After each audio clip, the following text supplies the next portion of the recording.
to the Oyahana Sailing Channel, and today we're going to be talking a little bit about the Echo sound system we have on board. It is from a brand called Echopilot, and they were very nice to send us one of their units for us to try out on the boat. And so this video is going to be a little bit about the installation of the unit and the transducer, and if you follow along you'll see just how we did it. Alright, so now we're down in the mess of the boat, and this is really the central of the ship, and here I'm gonna guide you through how we install the Echopilot. So underneath the front cabin, behind that door, we have the transducer through-hole fitting, and that's where everything starts really.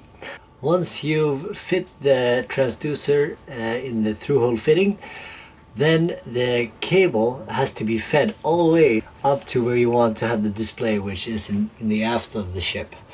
And you want to be fitting that cable underneath the floorboards here, which we have done, and I will show you how.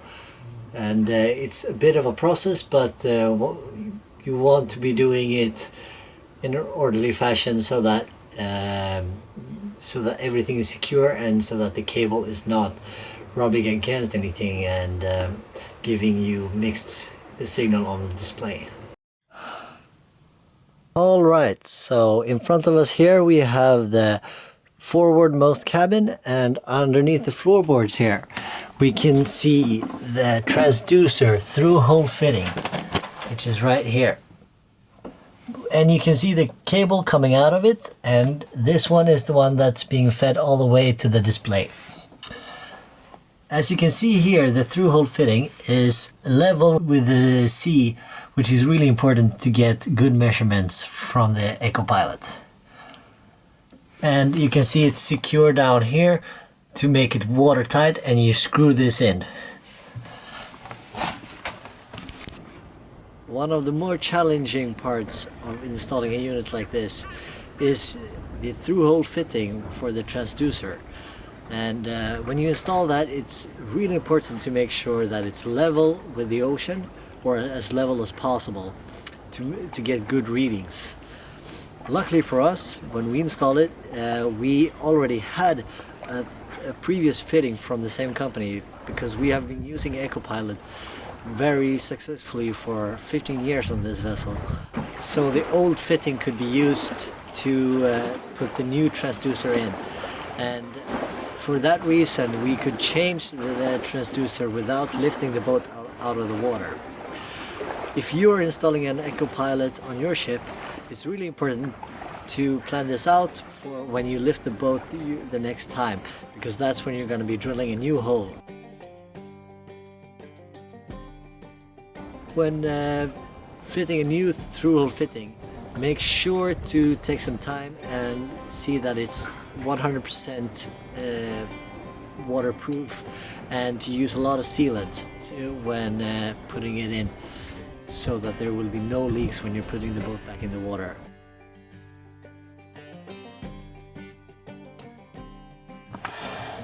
So, from the transducer, the cable is feeding all the way over here. Coming underneath here,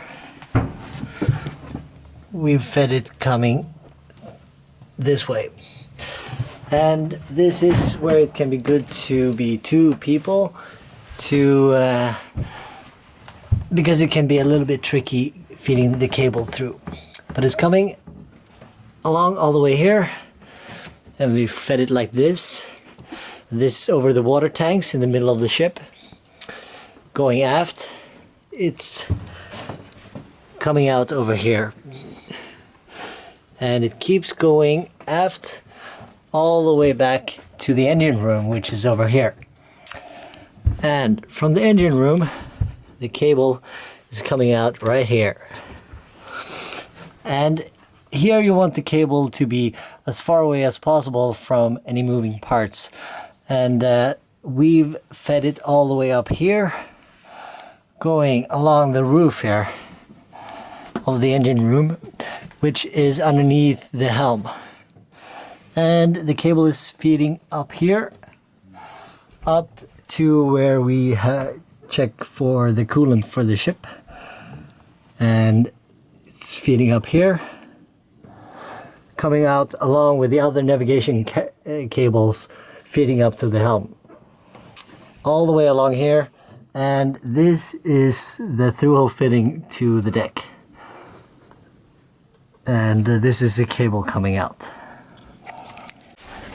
and you can see it coming out from the inside of the ship out here and going down, and then I've fed it all the way up here to the navigation panel on the other side, and we have it mounted here. And here is the installation process of the cable feeding up to the helm and the installation of the display.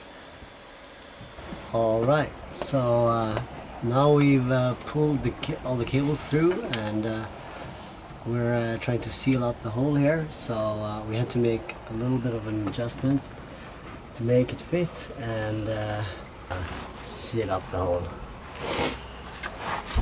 So we're just gonna put a lot of it to keep it as watertight as possible. Yeah. Det här är bra material. Alright, so we've just test fitted all the cables, and it's pulled up to the helm. Now we're gonna power it on, and hopefully everything works. Okay. Power. Nice. It's upside down. Okay. Okay, 7.2. That's exact. And, that's exactly 7.2. 7.5. And what do you have? The chart says about 7 meters in this area. Jag är själv nära att börja gråta. Willem, allt kommer gå bra, jag lovar. Men Willem, och han smeker honom över ryggen och ber honom säga det igen. Försvinn inte, hör han Willem säga.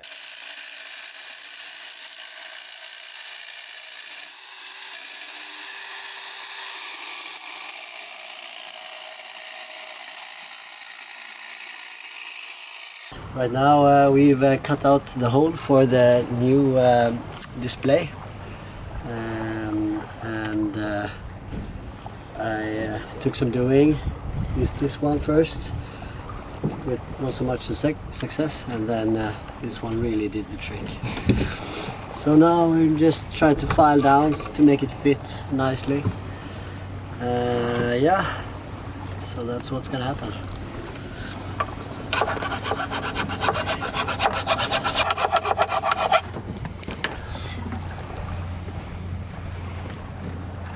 Ska du passa den nu? Jag vet inte hur mycket. Perfect. Säg på hela. Ja. Is it fitting? That's a good fit. Fan vad nice. Det där ser skitsnyggt ut. Nice work. Okay, so now we've fitted the screen, so it looks to fit in, and we're just gonna push it in the last part here. Let's see that it's all snug and nice. And it looks to look very good. So, some of the configurations you're gonna wanna be doing with your Echopilot once you have it installed is to configure the settings. So some of the basic settings you want to be putting in is the distance from the bow of the ship to the place where you put your transducer. This is going to help the transducer figure out where it is in relation to the ship and give you the best reading. Another measurement like that, which is really important to take when you have the boat lifted, is the distance from the waterline to where the through-hole fitting is.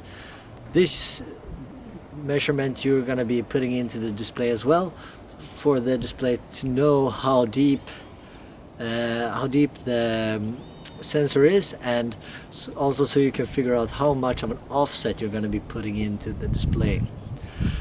The offset is important to keep in mind because of the distance that your transducer is sitting from the water level.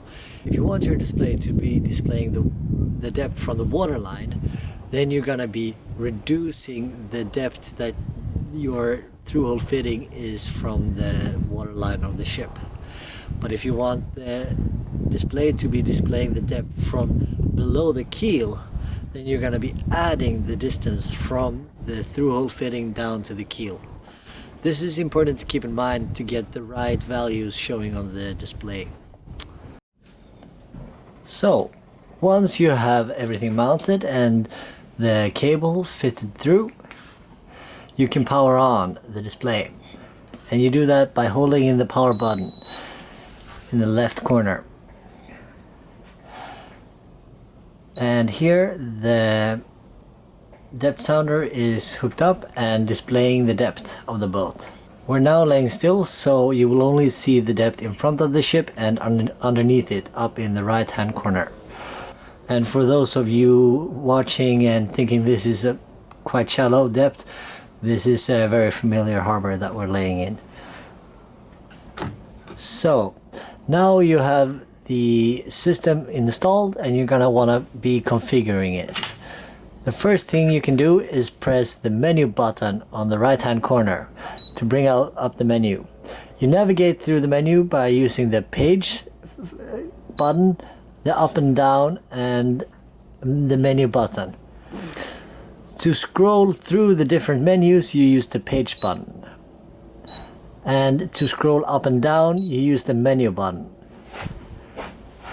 To change values, you can use the up and down buttons. So, if I launch the menu here and use the page to scroll through to the first option that you want to be changing, which is depth offset, I go down with the menu button to depth offset and I choose the up and down buttons to change the value. On this ship it's 1.5 meters down, and I want the depth to be underneath the keel, so it's a positive number. If you don't make any more changes in the menu, then it will refresh and go back to the original display. So now that I've changed the depth offset to 1.5 meter, I bring up the menu again and scroll to this display option menu, and then I use the menu button to go down and to change the boat length to 12 meters, which is the length of this ship. If I go down to the bow offset, this is the distance from the bow of the ship to the transducer location, which is 2 meters back from the bow. Some other features you have here is for example, the gain level, which decides how sensitive the echo sounder should be, as well as a noise filter that you put to medium for starters, and then you can change it later when you get more familiar with the system. Another feature that you can see I have on here is the depth history, which is a really good feature, and you can see it being displayed here on this part of the display, and it will show the previous depth behind your ship. Another good feature that I think you should be familiar with how you change easily is the backlight level, which is the strength of the display light, which I have on setting 4 now, and it goes up to level 6 and all the way down to 1, as you can see, and this is quite low setting for the night. So those are some of the features you want to be changing once you first get the system. Another great feature of the Echopilot is the brightness setting, which is really important when you're out navigating. You don't want the brightness to be too high when you're sailing in the dark, for example. Another great feature of the Echopilot is historical depth, which is showing the depth behind your boat. and this can really help you understand the surface underneath your boat and to see if there's rapid change in the depth or if it's a slow change in the depth underneath your boat. The history tracking is showing a lot more information in a smaller area of the display, which is important to keep in mind when you're using it, while the depth in front of you is showing a shorter distance with more information on that distance. Well, I hope that gave you a little bit more insight about how to install a system like this and how to use the different features. If you want to see this system being used in action and some examples of when it's really good as a tool for navigators, then check out our other video when we're using this system. Well, thanks for watching this video, and subscribe to our channel and check out some of the other stuff and more videos to come in the future.